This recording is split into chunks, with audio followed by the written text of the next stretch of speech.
Joining us now to review some of the headlines of today's newspapers from around the world is Arise News analyst Emmanuel Efeni, the great Malabite.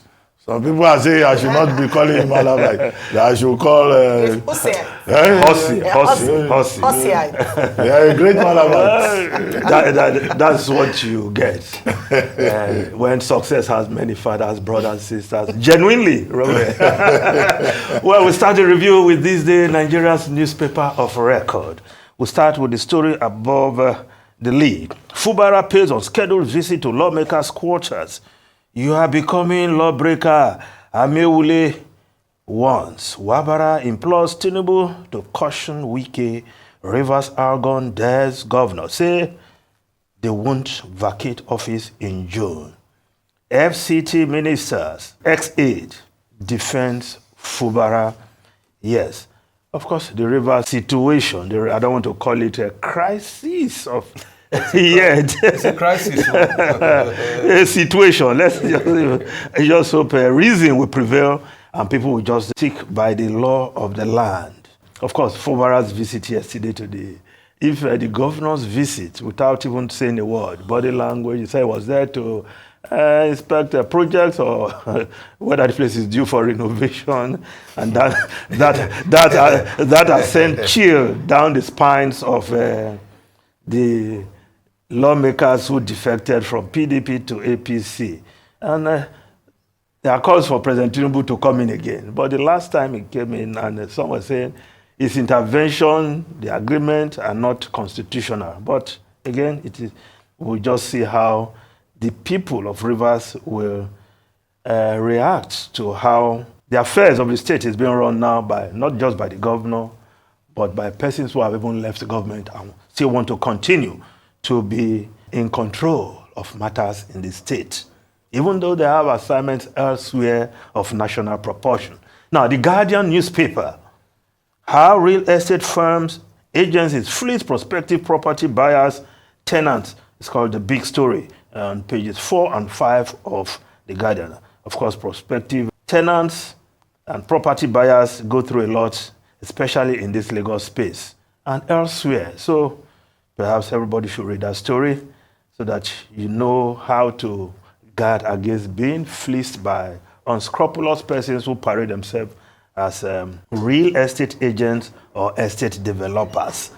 Now, Nigerian Tribune newspaper, cybersecurity levy, halt implementation now, reps tell CBN, is a huge burden on Nigeria. Northern Elders Forum, Senate Reps Committee Chairman address gray areas. Reps launch probe into procurement process in Lagos Coastal Highway. Insists relevant documents must be sent to the National Assembly for approval. If we just look at the Vanguard newspaper, of course, that Lagos project is the lead story there. Lagos, Calabar, Coastal Highway, project not okayed by National Assembly. Procurement for probe.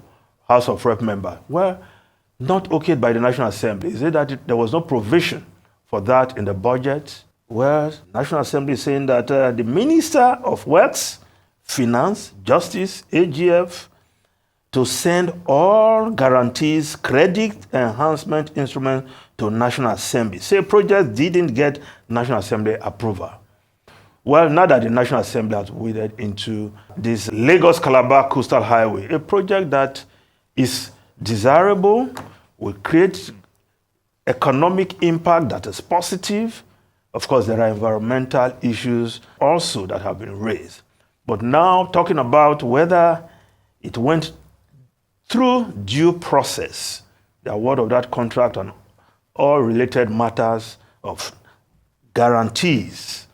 Now that the National Assembly has decided to wade into the matter, I think everybody should just go there. Thankfully, the National Assembly members will speak in the tone that village boys will understand. So everybody should just go there and make their case, please. Now, the Daily Sun newspaper, convicted drug barons to get death sentence as Senate approves capital punishment.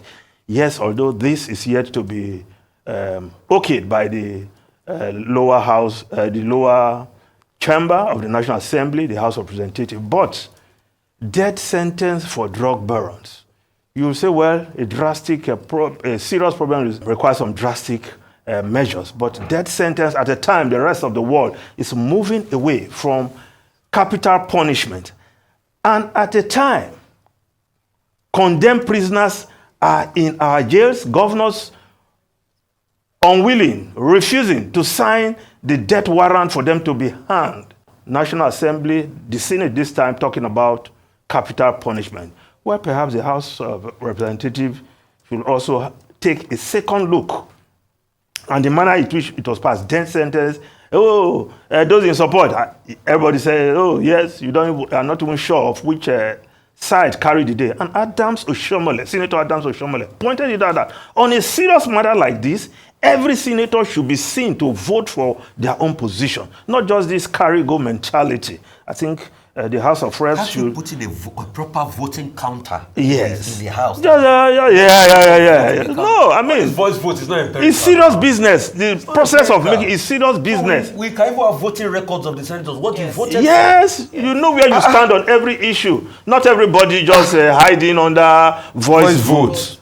When it comes to you say, oh no, I was not in support. When it suits you, say, yeah, I was in support. No, I think we should do things properly, following global best practices, even at the National Assembly level, right? Now, the Punch newspaper rests to summon Edu Omai AGF, of course, talking about the Lagos Coastal Project. Now, the business day, Nigeria's business day, MTN, HSFS induced 511 billion naira loss, masked stellar Q1 performance. Of course, the telcos are complaining, and it is showing in their books, first quarter result, the effect of the currency swing. That's how the CEO of Airtel puts it. And of course, energy. They have to spend so much to buy diesel to power their base stations in their operations. And the impact is showing. If we just go to the Business Day newspaper of South Africa straight away, Business Day South Africa, big push to keep lights on. Presidency says 22 gigawatts of new private power is due to come online in South Africa. Yes, they had challenges in the electricity sector also, with Eskom behaving like a sick baby over a period. But now, these things seem to be looking up. Everybody is working, talking about month-long, no load shedding. Now they are talking of 22 gigawatts coming up on stream in a short while in South Africa. But here, we're talking of band, we're talking of tariff without improvement in power supply. I think we should perhaps take another look at what the South Africans are doing right in turning around the energy situation. Of course, we look at the Daily Nation newspaper of Kenya. 1.1 billion shilling bill for Ruto's advisors. Yes, like Kenya, like Nigeria. The cost of maintaining a coterie of President Ruto's advisors will cross the 1 billion shilling mark in the next financial year. Spending so much on running government advisors, and it's familiar tough. Now, the Daily Telegraph of UK, Hunt urges banks not to rush rate cuts, while the Washington Post is reporting Israel holds firm on invasion plans despite U.S. threat. Ruben Rufai Ayo. Well, we seem to have run out of time. We're trying to manage time today. Thank you very much, Emmanuel.